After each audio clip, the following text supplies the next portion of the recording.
بالأمس أنا تعلمت درس من طفل بالصف السادس. تعرفوا بالطرق الخارجية في ناس بوقفوا ببيعوا بندورة ببيعوا كذا، فأنا من بعيد هيك شفت واحد عنده سحارتين بندورة وطفل صغير واقف، فوقفت. السلام عليكم. قال لي أهلا. وعليكم السلام. طبعا هذا الطفل كل ما يمكن أن يحتويه معنى أشعث أغبر يمكن أن تضعها فيه.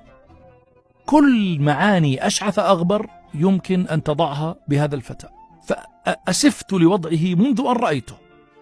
السلام عليكم عمو. قال لي أهلا عمو. وعليكم السلام. بكم صندوق البندورة؟ صندوق البندورة 8 كيلو. قال لي بدينار. قلت له ما تخاف الله، بدينار 8 كيلو بندورة بدينار؟ بدي أمزح معه. قال لي الصبح بعته بليرة ونص، الآن أنا آخر كم صندوق بدي أبيعهن بدينار. سألته من وين أنت عمو؟ أنا قصدي من وين ساكن؟ قال لي